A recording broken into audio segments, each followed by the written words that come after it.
अस्सलाम वालेकुम स्टूडेंट्स, कैसे हैं आप? उम्मीद करती हूँ आप सब खैरियत से होंगे। मैं miss summon.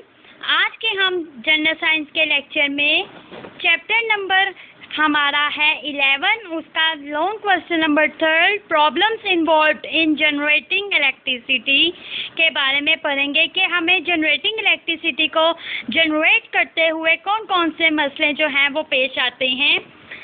Discuss problems involved in generating electricity.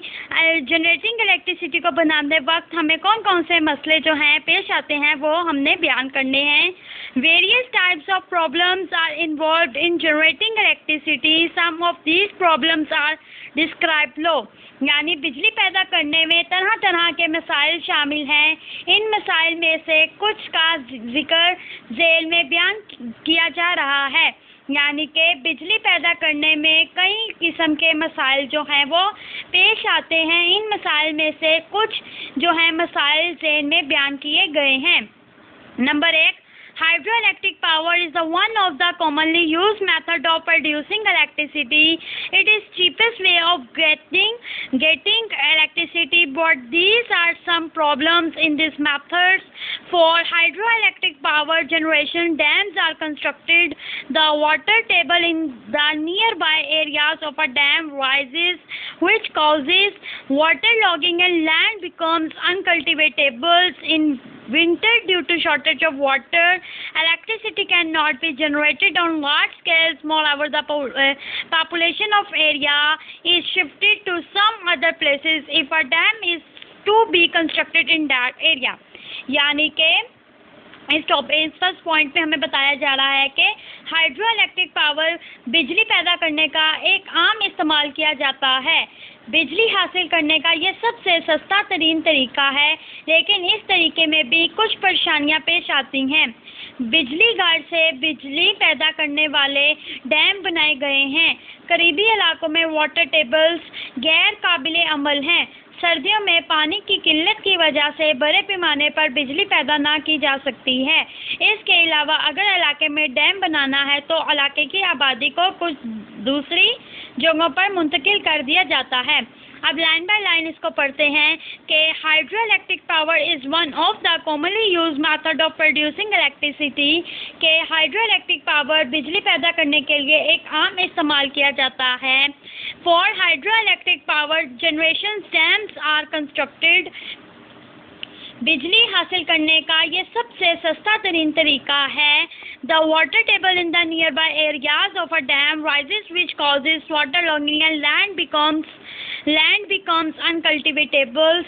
यानी कि लेकिन इस तरीके में ये कुछ परेशानियां हैं। बिजली जो है घर से बिजली पैदा करने वाले डैम जो हैं उनको बनाया जाता है। In winter due to shortage of water electricity can not be generated on large scales.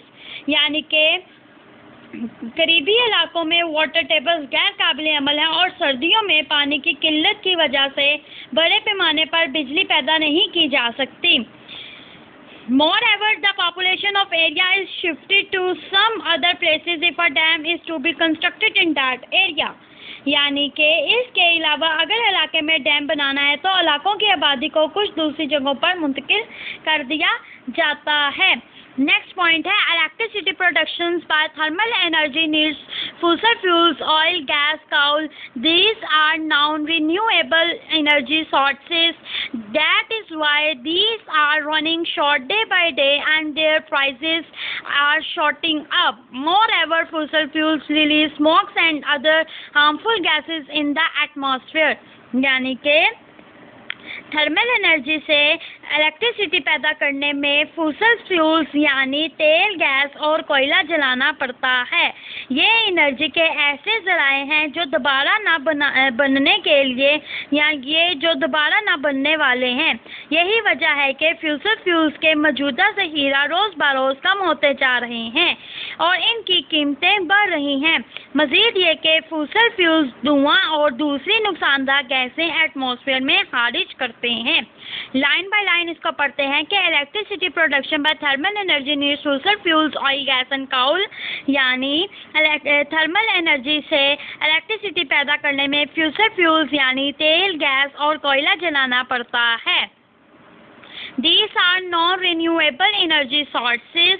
ये एनर्जी के ऐसे जराए हैं that is why these are running short day by day and their prices are shooting up.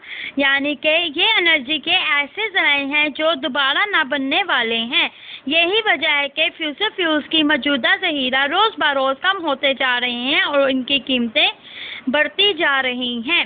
Moreover, fossil fuels release smog and other harmful gases in the atmosphere. मज़ीद ये कि fossil fuels धुआं और दूसरी नुकसानदार गैसें एटमॉस्फेयर में खारिज करते हैं। थर्ड पॉइंट है many advanced countries use nuclear energy for production of electricity. Although it is not very expensive, but sometimes it becomes very risky. The danger of harmful radiation leakage is always there. Another problem with this method is the proper disposal of waste material which is highly radioactive. यानी कि बहुत से तरक्की याफ्ता ममालिक electricity पैदा करने के लिए न्यूक्लियर एनर्जी इस्तेमाल करते हैं। अगरचे ये बहुत महंगी नहीं है, लेकिन बाज़-औक़ात ये बहुत ख़तरनाक हो जाती है, बहुत ज़्यादा ख़तरनाक हो जाती है और ज़रूर रेडिएशंस का लीकेज का ख़तरा हर वक्त मौजूद रहता है। इस तरीके के साथ एक और मसला इस्तेमाल शुदा मवाद को ठिकाने लगाना है जो बहुत ज़्यादा जो है रेडियो एक्टिव होता जा रहा है। लाइन बाय लाइन इसको आप पढ़ते हैं कि many advance countries use nuclear energy for production of electricity. यानी बहुत से तरक्की याफ्ता ममालिक इलेक्ट्रिसिटी पैदा करने के लिए न्यूक्लियर एनर्जी इस्तेमाल करते हैं। Although it is not very expensive, अगरचा ये बहुत महंगी नहीं है, but sometimes it becomes very risky, लेकिन बाज़-औक़ात ये बहुत ज़्यादा ख़तरनाक हो जाती है।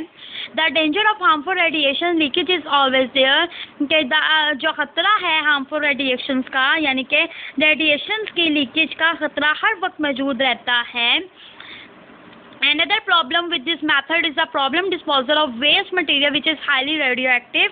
इस तरीके के साथ एक और मसला इस्तेमाल शुदा मवाद को ठिकाने लगाना है जो बहुत ज़्यादा रेडियो एक्टिव होता जा रहा है। तो स्टूडेंट्स, ये था आज का हमारा लेक्चर। आपने इसको अच्छे से रिव्यू करना है।